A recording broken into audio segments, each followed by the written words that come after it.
I don't know about anyone else, but I'm having like the weirdest week energetically. Like typically, like I'm very lucky and I have a job where I don't have to like work certain hours. So I was feeling a bit experimental this week and I pulled like four all-nighters in a row. And like I'm talking like worked 6 or 7 hours, like writing, staring at my computer screen, editing, and then would go to the gym or like go for a walk or whatever after, and then I would sleep like 4 or 5 hours in like the morning and like early afternoon, and then I would wake up and like do my chores and whatever and shit like that. And like it was working for a while, but then yesterday I was ovulating and I fell asleep on the couch at like 8 p.m. like clutching my hot water bottle. Like I was in pain. Um, but yeah, there's a lot of change in the air. I feel like I'm like taking my power back, or I'm feeling like more empowered than I was at the start of this month, at the start of this year, at the start of my life. So that's all we can really ask for. Today I'm going to pull some cards for the full moon in Taurus. I was writing an article about that earlier. So it's also a beaver moon.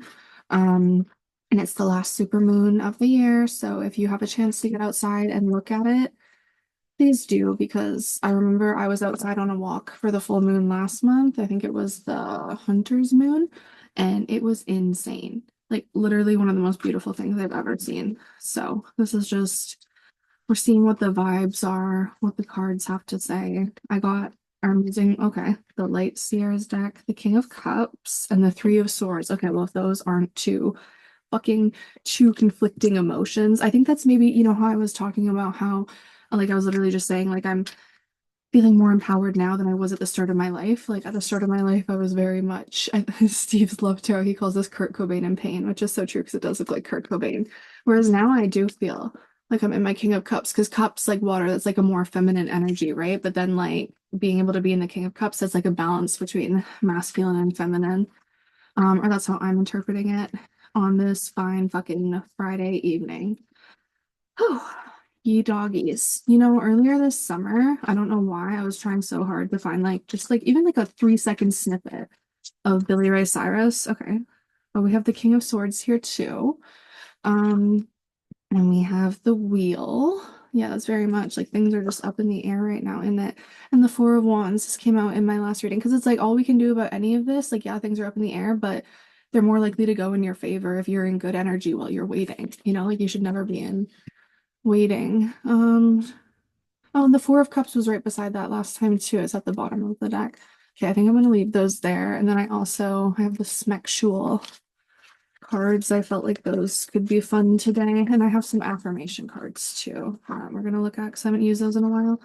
Um, Back to Hannah Montana though. I was looking because I remember so distinctly on the show, Billy Ray's catchphrase was, I think upside down.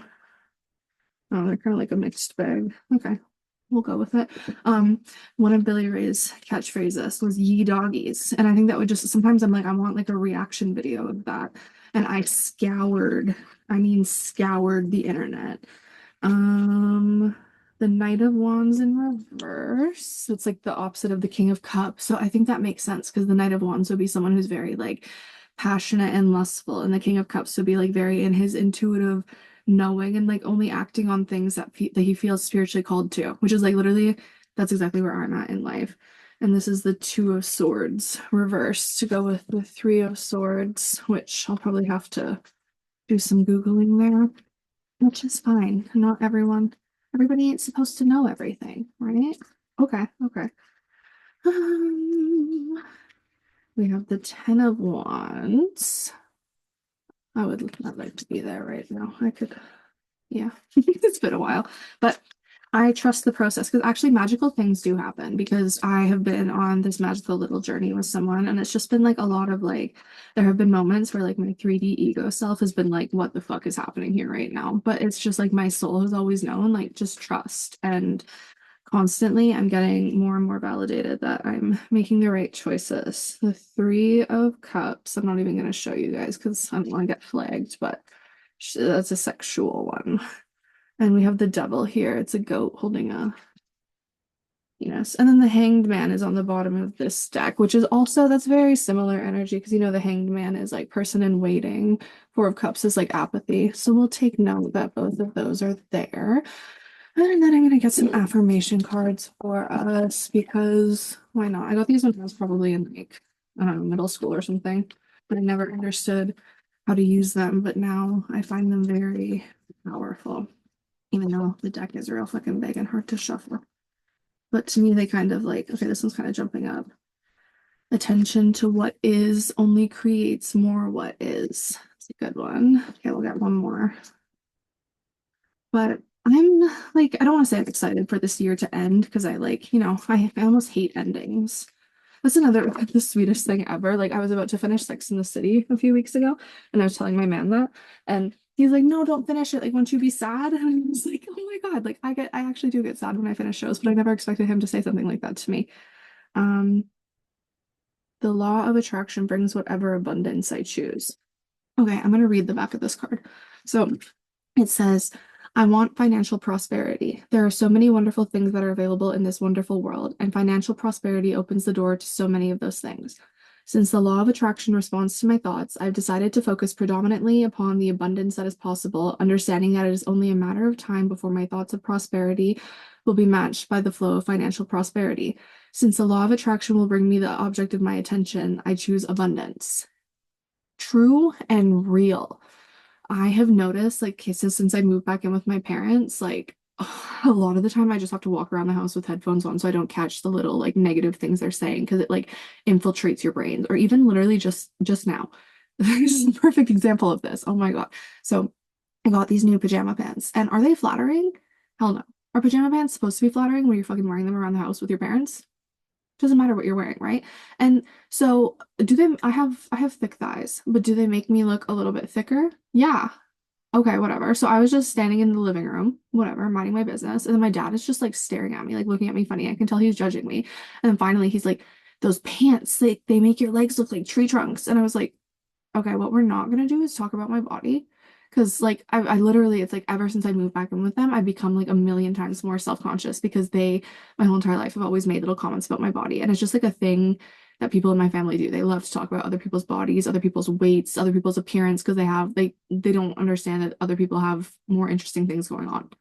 So I really just had to like set a boundary there. And I didn't even get emotional about it, but my dad almost like he was like, holy fuck, like I didn't even mean anything like that, blah, blah, blah. And I'm like, okay, but you need to understand that that's how I'm interpreting it. And like from my experience of living with you and not living with you, I can tell you that those thoughts hurt my brain and I don't want anyone to feel bad. So if you love me, like don't talk about that stuff. But it goes the same way for like, I'll hear them talking about like, oh my God, this is so expensive. Or it's like we'll be at the dinner table and they're just like talking about how much things cost. And it's like, I can't escape it. And I'm like, I live in the abundant space. Like, stop, get your chittering fucking whatever out of my ear. Like, I can't. So yeah, I live in the abundant space. And actually it's like we're operating in like two different earths right now. So it's like, there's people like me who are on the abundance timeline and it's like we're in this higher earth and I dyed my cousin's hair, so that's why my fingers are I only had one glove, so I did my best. But fuck. Uh yeah, like people that are just feeling, really disempowered and like negative right now and like in victimhood, like they are in a lower earth. We are not existing on the same timeline right now. I can tell you that with a great certainty. Okay. And this card kind of has the same message, like attention to what is only creates more what it is. So this says, many want to point out reality to you. They say, face the facts, look at what is. And we say to you, if you are able to see only what is, then by the law of attraction, you will create only more of what is. You must put your thoughts beyond what is in order to attract something more or something that is different. So it's like, yes, it's good to be grounded in reality, but it's like you also need to know that like there's more that's possible for you. And like you need to trust, like in my last reading, I was talking about how it's like you need to like tap back into your inner child and know that like those big dreams that you had before you were like jaded by the world, like that is what we're all going back to. Okay. Promise you. Okay.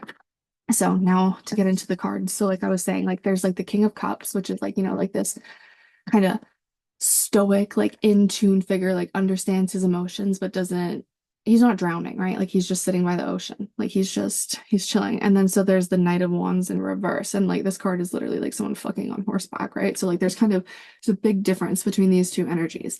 Um, so it's just kind of like reflecting on like maybe if you're like me, maybe you've like grown up a lot in the last few years and it's like you're not in this place anymore. It's like you don't want the same things. Like now it's like calmness and peace are more attractive to you. And especially with the full moon in Taurus, I feel like we're kind of seeing like, okay, let me let go of anything that's like not in alignment with like my highest good, that's not bringing like peace and abundance and prosperity and like all of that into my life. Okay, so Three of Swords is, it's like breaking your own heart. I feel like this card actually came out from a different deck in the last reading. And I want to look up what the Two of Swords reverse means, just so I don't lie to you. Two of Swords reversed. Hesitancy, delays, or postponement. So that's like, um, this person is like breaking their own heart and just being stuck in these like emotions of like victimhood because they're thinking that like the universe isn't conspiring in their favor. Like they're not trusting God, they're losing faith. Faith is a word that keeps appearing everywhere for me lately. So it's just like faith. Have faith, trust, even if things like don't make sense. Like I swear to God, I've had so many moments in my life where nothing, I look around and nothing makes sense. Nothing. And then I just come out even better on the other end. I just trust. Like it's just the less you try to control, the less you'll feel like this motherfucker. You don't want to be there. And like you can actually get addicted to being sad too, you know? Like if that's just like what you're used to, then that's what you'll accept. Um, and so King of Swords. So, instead of being Kurt Cobain in pain and like breaking your own heart and like trying to rush things and like make things happen faster than they're supposed to, the King of Swords is someone who's like very embodied in truth and knowing, right? So it's just like you just have to know. So the Ten of Wands, it's like instead of going after the passion that like maybe the King of Cups is growing out of, it's like if you can be still and know that maybe like whatever your version of this like passion, this sort of love is waiting for you on the other side. That's what I've been in like a period of purification. Like that's literally what I was telling my man. Like it's just like I can't even explain it. It's like even if I wanted to, I could never go back to the way I was living before. Like I'm like 2.5 years sober from alcohol. Like I have not had sex in over a year. And it's like I wouldn't say it's like not for lack of trying, because like before I had like gotten into whatever I'm in now, it's like sometimes I'd be like, oh my God, like I just really need to get laid. And it was like God would not let it happen, because I have been preserved. I'm being saved for something very special. And I thank fuck I figured that out, so that I've just been able to like trust. And so it's like the thing that you have to know, it's like the Wheel of Fortune, that's like major arcana. So that's like out of our control, right? So it's like you just have to yeah, know that like everything is always like conspiring like for the highest good. So even if it doesn't, to your ego logical mind, it does not make sense, do not fear. Do not try to make things make sense, because that's when you get into maybe like like digging for answers, or like trying to like confirmation bias, because it's like if you're worried about something happening, if you dig enough, you will find some sort of like indication to convince yourself that that has happened, and then you just cause unnecessary suffering, right? So just like be like this person, like she's standing one leg on top of the wheel, like she's fearless, okay? So it's like just like dive headfirst into the things that are showing up into your life, but don't don't like put yourself in pain and suffering, like worrying that something that you want so bad is not in front of you. Like I want that, I know exactly what I want out of life, right? But and it's not in front of me right now, but I know that it is still, if it's for me, it won't miss me. So I might as well have fun and enjoy where I am right now, right? And the Three of Cups, I'm pretty sure that's like celebration, like community harmony stuff. Let me like validate. Sorry, there's nudity. Let me cover those horny little toads. Is this reversed? No. I got a Grinch phone case. Isn't that so cute? I love it. See, little shit like that. Oh yeah, so this is like yeah, coming together and like being in harmony. So it's like the more that you're in knowing like that what you want so bad is like it's coming to you in the future, the more you can be in like a mood of celebration and harmony like in the current moment. So it's like maybe you'll find other people to connect with, or like you'll be able to build other friendships and stuff that you wouldn't have formed if you were like sitting at home like yearning, waiting for like your future to come to you. You need to make the most of your present while it's here, which looks like this, partying, having fun, trying like new experiences, just like embody embody being in the moment and doing whatever feels good to you. I'm a Taurus midheaven, so that's really important to me and like my purpose. And it's really interesting because so my man is a Taurus sun, I'm a Taurus midheaven, and he is a Leo midheaven, and I'm a Leo rising. And he's a Scorpio rising and I'm a Scorpio moon. Do you see the connections? Like we're just like so good. Okay, so anyways, the only thing that will stop you from doing that, let me cover this dickaroo, is the devil. The devil, you see that little fucking that goat there? And the devil is just anxiety. That's fear. So it's like it's literally just you again getting in your own way. This bitch and this bitch are connected. So don't let yourself be in suffering. Don't let yourself be sad. Don't think that things are supposed to be any way other than how they are. And if it doesn't look how you want it to look, don't worry about that. Just trust and know and focus on how good it could be because it can be so good. Okay? A new earth. My dad just texted me that supper is ready. That's the best news I've heard all day. That's his apology for calling me tree trunks. Okay? Love you guys so much. Happy full moon. Be safe, be beautiful. Do something nice for yourself. Ground yourself in nature if you can. Meditate. Ask yourself what you need to release and let go of it. Don't drown in the emotions. Just let go and allow better to flow to you because you deserve it. Okay.